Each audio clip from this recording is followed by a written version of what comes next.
Maintenant, le résultat de la segmentation, c'est bien un blastocyste. Blasto, ça veut dire cellule embryonnaire ou bien blastomère, et cyste, cela veut dire sous forme d'un kyste, sous forme d'un kyste, ou bien si vous voulez un sac embryonnaire. Alors pourquoi un sac embryonnaire? Parce que vous avez ici un schéma où on montre que on a une cavité qui est remplie d'un liquide, d'accord? Ensuite, on a des cellules, voilà, des cellules qui se trouvent à la périphérie, d'accord, qu'on appelle les, si vous voulez, le trophoblaste. Donc, trophoblaste, si vous voulez, ce sont des cellules qui entourent notre embryon, qui se trouve à la périphérie. Et vous avez aussi donc l'embryoblaste, c'est une masse cellulaire, des cellules qui se trouvent dans une zone, accumulée dans cette zone, et qu'on les appelle les embryoblastes. Je vais vous expliquer pourquoi. Ensuite, on a la membrane, ou bien si vous voulez la zone pellucide, ou bien la membrane de la zone pellucide.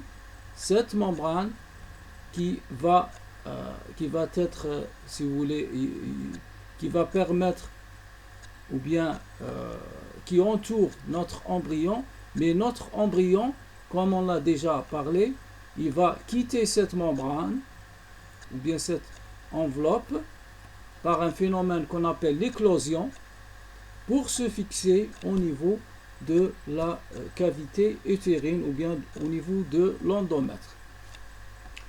Ici, vous avez une observation sous microscope. Donc, vous avez le liquide qui est ici. On a donc les cellules du trophoblaste et les cellules de l'embryoblaste. Alors, pourquoi le mot tropho? Le mot tropho, il vient, si vous voulez, comme par exemple la chaîne trophique. Tropho, ça veut dire qui est en lien avec l'alimentation. On dit par exemple une chaîne trophique. Silsila al-ghidaiya. Donc le mot tropho, معناتها غذائي. Blast, ça veut dire des cellules embryonnaires.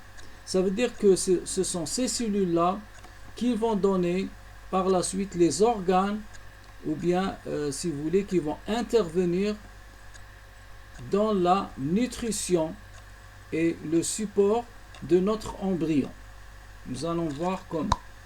Ensuite, on a le mot embryo. Embryo, ça veut dire, ça vient d'un embryon, janine, et qui veut dire, ce sont les cellules qui vont donner l'embryon, ou bien notre futur, si vous voulez, individu, ou bien notre futur bébé, si vous voulez.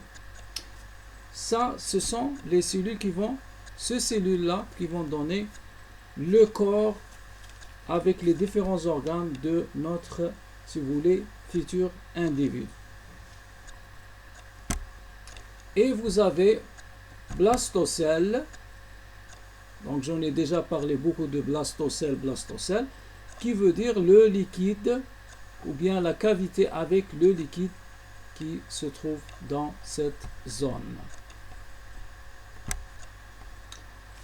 Je vous montre ici donc le début de la segmentation. Donc comment arrive-t-on à former un blastocyste? Vous avez la zone pellucide ici et la première division cellulaire. D'accord?